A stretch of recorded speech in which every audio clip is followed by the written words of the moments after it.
मैं बलजिंदर कौर नागरिक एकेडमी में आपका स्वागत करती हूँ। कृतिका पुस्तिका के पाठ मैं क्यों लिखता हूँ और ये जिसके लेखक हैं, पाठ का सार हम और उसका विश्लेषण इस प्रकार से करेंगे। मैं क्यों लिखता हूँ पाठ अज्ञेय द्वारा लिखित है। देखिए, प्रस्तुत पाठ द्वारा लेखक स्पष्ट करता है कि प्रत्यक्ष अनुभव की अपेक्षा अनुभूति अधिक सहायता प्रदान करती है। तो प्रत्यक्ष अनुभव जाकर के देखने की बात थी, लेकिन अनुभूति जो है आप अपना जितना अनुभव करते हैं वो दोनों ही चीज़ें मिलकर के बहुत सहायक होती हैं। मैं क्यों लिखता हूँ, इस प्रश्न का उत्तर देना लेखक के लिए अत्यंत ही कठिन है। लेखक ने उसका उत्तर इस प्रकार से दिया है कि कोई भी राइटर, कोई भी लेखक, कोई भी कवि क्यों लिखता है, किस कारण से जो है इस तरह की रचनाएं की जाती हैं, लिखने के पीछे कारण क्या होते हैं।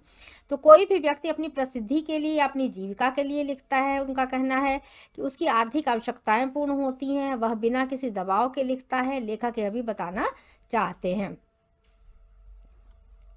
लेखक द्वारा लिखा गया पाठ देखिए, अणु, रेडियोधर्मी आदि के दुष्परिणामों क्या हो सकते हैं। हिरोशिमा और नागासाकी में जो बम गिराए गए थे उसका असर कितनी दूर तक रहा, इस अनुभूति को लेखक ने अपने लेख के माध्यम से दर्शाने का प्रयास किया है। तो जापान में आप देख रहे हैं नागासाकी, और वहाँ पर जो घटनाएं घटित हुई थी उसी के ऊपर यह पाठ आधारित है। तो लोगों तक उनकी यह अनुभूति पहुंच जाए और प्रत्यक्ष देखकर जब भारत में लौटे तो उसके पश्चात उन्होंने इस पाठ की रचना की है।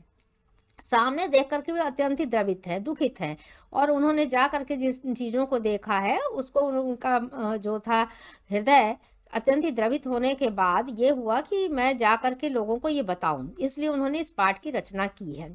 युद्ध काल में भारत की पूर्वी सीमा पर लेखक ने देखा कि कैसे सैनिक ब्रह्मपुत्र में बम फेंक कर हजारों मछलियां मार देते थे, जबकि आवश्यकता उन्हें थोड़ी सी होती थी। इन चीज़ों को देखकर लेखक के मन में एक व्यथा और दुख भी उमड़ पड़ता है।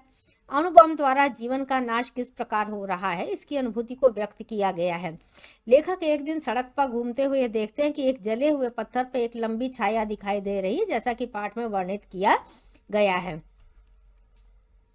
विस्फोट के समय कोई वहां खड़ा रहा होगा, तो उन्होंने देखा कि वहां पर एक पत्थर है जो झुलसा हुआ है, काला पड़ चुका है।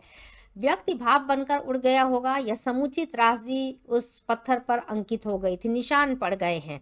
उस छाया को देखकर लेखक के मन में अणु विस्फोट की जो अनुभूति हुई है, अचानक एक दिन उसने हिरोशिमा पर कविता लिखी है लेखक ने पहले, परंतु भारत वापस लौटकर उन्होंने इसके ऊपर एक पूरा पाठ लिखने का प्रयास किया है कि लोगों तक मैं जो देख करके आया हूँ, जिन दृश्यों को मैंने देखा है उसको मैं लोगों तक पहुंचाने का काम करूं। लेखक का यह मानना है कि इस प्रकार के युद्ध मानव का सर्वनाश करने वाले हैं, व्यक्ति की संवेदना नष्ट हो रही है।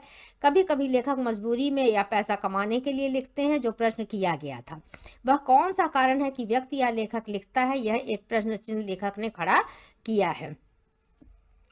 वास्तव में जब कुछ लिखा जाता है और वह जनता तक पहुंचता है तो उसकी जो वास्तविक जानकारी लोगों तक पहुंचती है। एक अच्छे लेखक का यह कर्तव्य होता है कि वह अपनी जीविका कमाने के साथ साथ अच्छी रचनाएं तथा वास्तविकता से परिपूर्ण बातों को समाज के समक्ष रखने का प्रयास करे। तो आपका लिटरेचर जो होता है, साहित्य जो होता है, वह एक आईना है और उसके में जैसा लोग लिखते हैं वो साफ दिखाई देता है। तो लिखने का प्रयास जो लेखक करते हैं वो इसीलिए जो है किया जाता है कि अच्छी रचनाएं होनी चाहिए, जनता तक पहुंचनी चाहिए, और जो जीवन की वास्तविकता है उसका के साथ साथ उनकी आप देखेंगे कि लेखकों को एक अपनी जीविका का साधन भी अगर उसे बनाते हैं तो इसी के बारे में बताने का प्रयास किया गया है। और चैनल को सब्सक्राइब करें, वीडियो को लाइक करें, शेयर करें। धन्यवाद।